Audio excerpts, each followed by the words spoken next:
जनाब, तो ये अब हम गुरुद्वारे की इमारत के अहाते के अंदर दाखिल हो गए हैं। ये आपको अगर हुलिये में जो तब्दीली नज़र आ रही है, जब हम दाखिल हुए हैं तो वहाँ पर हिदायत भी दर्ज हैं, क्योंकि जो सिख हजरात हैं वो इस मकाम के तक़द्दुस की वजह से ये उनके यहाँ एक रीत है, या बल्कि लाजिम है कि न सिर्फ कि जूते उतार दिए जाएँ बल्कि सॉक्स भी उतार दिए जाएँ। तो यहाँ पर सब नंगे पैर होते हैं, यहाँ पर सर को ढाँप के रखना ये भी वो बड़ा लाजिम तसव्वुर करते हैं।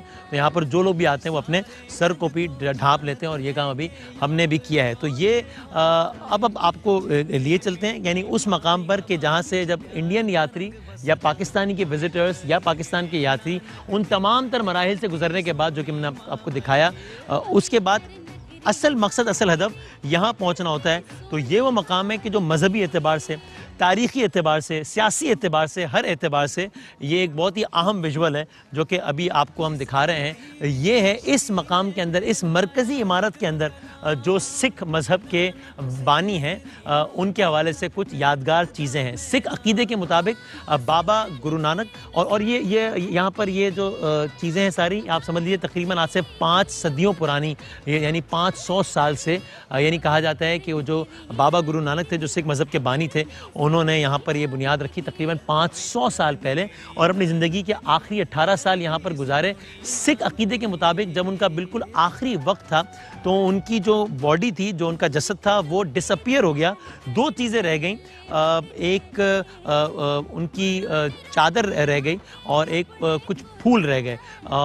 मुसलमान, ये सिख अक़ीदे के मुताबिक कि मुसलमान और हिंदू, चूँकि उस वक्त सिख मज़हब उस अंदाज से एग्जिस्ट नहीं करता था, तो लेकिन जो हिंदू हजरात थे वो भी रिस्पेक्ट की नज़र से देखते थे बाबा गुरु नानक जी को, और मुसलमान भी, ये सिख अक़ीदे के मुताबिक। तो वो ये कहते हैं कि जब आखिरी वक्त था उनका तो बॉडी डिसअपीयर हो गई और ये बाक़ियात रह गई, यानी कि चादर और फूल रह गए कि जिनको मुसलमानों ने अपने अक़ीदे के मुताबिक दफना दिया और सिखों ने अपने अक़ीदे के मुताबिक उसको जला दिया, जिसको वो एक संस्कार जो टर्म जो यूज़ करते हैं वो किया। और ये दोनों जो जिन मकामात पर ये दोनों चीज़ें हुई हैं वो यहाँ पर मौजूद है। तो इस वजह से ये बहुत ही उनके लिए तक़द्दुस वाली और एहतराम वाली जगह है। पवित्र नगरी नानक दी धरती सोनी मां वर्गे। ये जो इमारत है ये 1920 की तामीर शुदा है, ये जो स्ट्रक्चर है, और जिसके अतराफ़ का जो सारे का सारा ये जो स्ट्रक्चर आप देख रहे हैं ये हालिया तारीख़ में, यानी कि जब इमरान खान साहब ने ये सारा सिलसिला शुरू किया था आज से तकरीबन 2 साल पहले, ये तब बना था। इस इलाके का दायरा, तो यानी ये इलाके का नाम करतारपुर है। ये गुरुद्वारा है जो कि सिखों की इबादतगाह को कहते हैं। ये बाबा गुरु नानक या दरबार साहब है, यानी कि जो सिख मज़हब के जो बानी हैं इन्होंने जहाँ पे आखिरी साल गुजारे, और जो इलाके का नाम है करतारपुर, ये भी बाबा गुरु नानक ने ही ये नाम रखा। और अभी आपको अहाते के अंदर लेके जाते हैं, वहाँ के आपको मनाजिर दिखाते हैं, लेकिन उससे पहले इस अहाते से मुताल्लिक आपको 2-3 चीज़ें बता देते हैं। यहाँ पर इस अहाते में ख़ासे फासले से, चूँकि बहुत बड़ी जगह है, बताया जाता है कि उनकी मिल्कियत में तकरीबन 162 एकड़ के करीब का रकबा था। तो बहरहाल यहाँ पर 3 कुएँ हैं, एक वहाँ वो अक़ब में है मेरे, एक दूसरी तरफ है। इन हर कुएँ की अपनी अलग एक दास्तान यहाँ पर बयान की जाती है कि मसलन इस तरफ जो मेरे अक़ब में जो कुआँ है वो है कि जहाँ गुरु नानक साहब जो मुसाफिरों वगैरह को उससे पानी पिलाते थे और उनकी खिदमत उससे किया करते थे। उस तरफ जो एक और कुआँ है वहाँ वो अपने अहल खाना को पानी वगैरह पिलाने के लिए वो कुआँ इस्तेमाल करते थे सिख नज़रिए और अक़ीदे के मुताबिक। और जो तीसरा कुआँ है ये इस तरफ है, इसकी अपनी एक और दास्तान भी है जो कि बहुत दिलचस्प है, वो भी आपको दिखाते हैं। ये कुआँ भी और इस कुएँ के साथ एक यादगार भी है। ये वो कुआँ है जिसके बारे में बयान किया जाता है कि ये गुरु नानक साहब ने ख़ुद अपने हाथों से तामीर किया था। तो यहाँ से जब आप गुज़रते हैं तो आप ये पानी से होते हुए गुज़रते हैं, और इस कुएँ के बारे में कहा जाता है कि ये उन्होंने ख़ुद ये कुआँ बनाया था।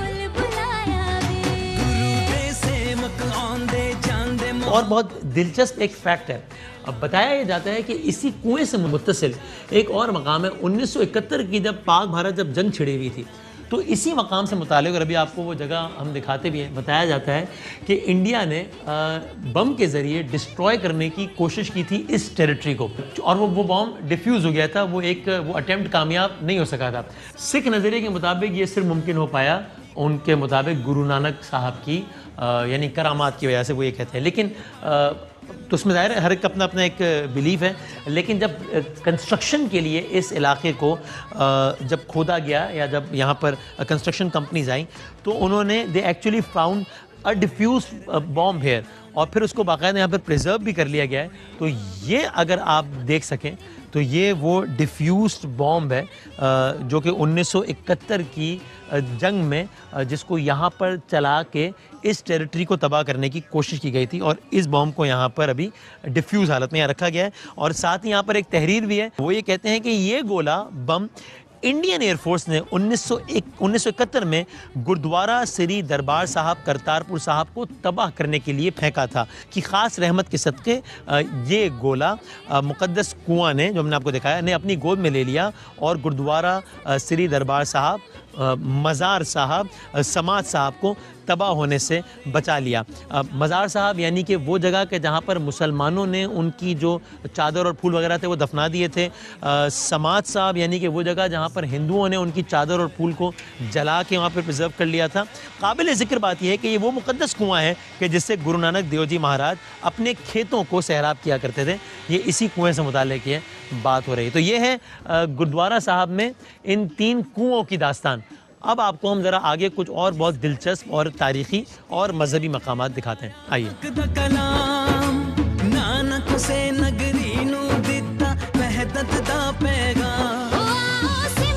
ये वो मकाम है जो मैंने आपकी खिदमत में जो अर्ज़ किया था कि जहाँ मुसलमानों ने, यानी आप इस पे तहरीर भी आप जो लिखी है वो आप पढ़ सकते हैं कि इस मुक़द्दस मकाम पर श्री गुरु नानक देव जी के फूल और चादर को तदफीन किया गया है। जैसा मैंने बताया कि इनका ये बिलीव है कि आखिरी लम्हात में उनकी बॉडी डिसअपियर हो गई थी, फूल और चादर रह गए थे, जिसको हिंदुओं ने, उस वक्त के हिंदुओं ने और उस वक्त के मुसलमानों ने डिवाइड कर लिया था, इसलिए कि दोनों के नज़दीक वो काबिल एहतराम थे। तो मुसलमानों ने अपने अंदाज से दफन किया, हिंदुओं ने जला दिया।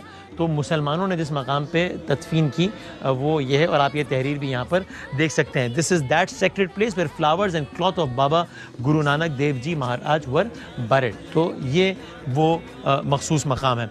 अंदर जाने से पहले आपको हम ये मकाम भी दिखाते हैं। ये आपको एक बहुत एक तवील क़ामत एक निशान नज़र आ रहा होगा, और इसके बिल्कुल ऊपर एक अलामती तौर पे एक चीज़ नस्ब है। ये इस चीज़ की अलामत होती है, जब ये चीज़ नस्ब होती है, इस चीज़ की अलामत होती है कि गुरुद्वारा इस वक्त खुला हुआ है और ज़ायरीन की आमद के लिए गुरुद्वारा खुला है, और यहाँ पर ज़ायरीन के क़याम ताम का सिलसिला अभी जारी है। और जब वो निशान नस्ब ना हो तो फिर इस बात की अलामत होती है कि गुरुद्वारा इस वक्त बंद है।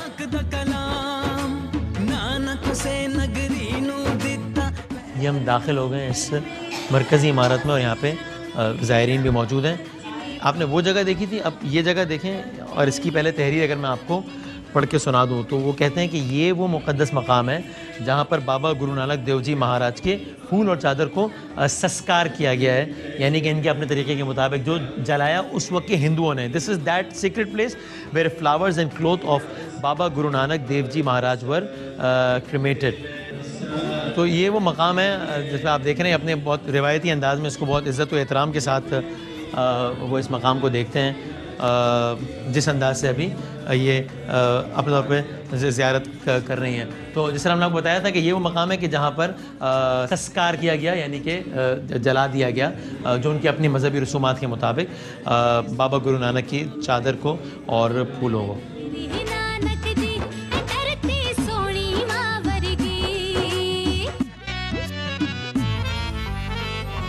सारी मखलूक दरखदा इको जया ख्याल कहंदे ससरी अकाल या पढ़दे कलमा सारे निहाल कीर्तन चार चफेरे रवणिया बात गुरु।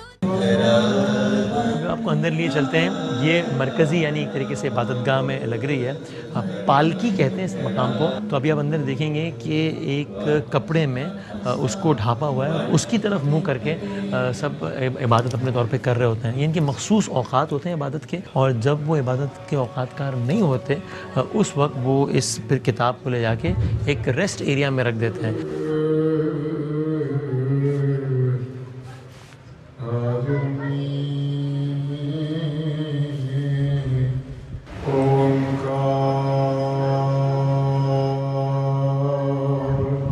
इस वक्त हम यहाँ इस सारे गुरुद्वारे में हमें जो एक मरकज़ी मकाम लगा कि जहाँ हमने देखा कि इबादत भी हो रही थी और बाबा गुरु नानक साहब की आप जानते हैं 552वीं सालगिरह की तकरीबात के उन्वान से भी इस पूरे हफ्ते में जो है वो इंडियंस भी आए बहुत सारे और सब आते रहे।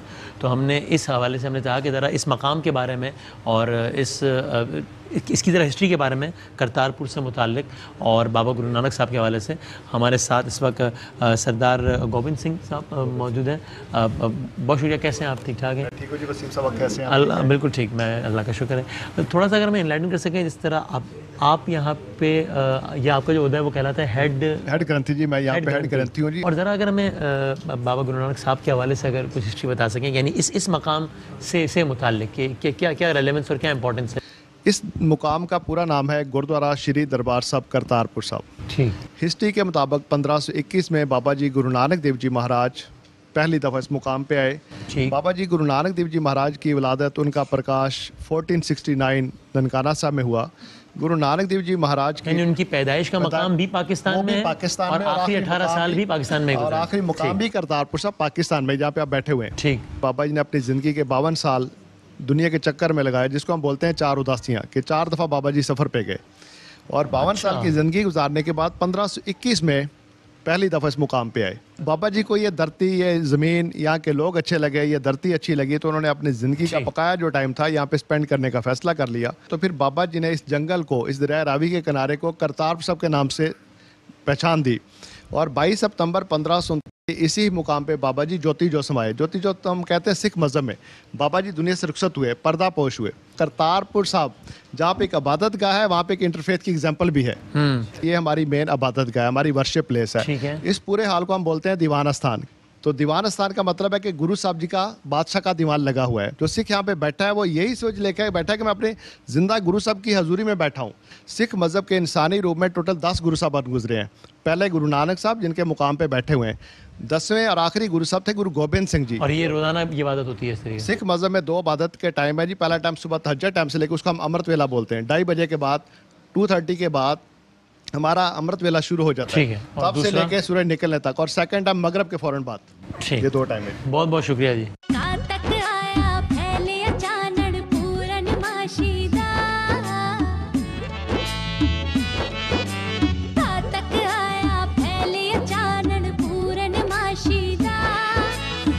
वो मकाम है, ये हर गुरुद्वारे में ये इस तरह का एक मकाम मौजूद होता है जो मुक़द्दस किताब है सिख हजरात की।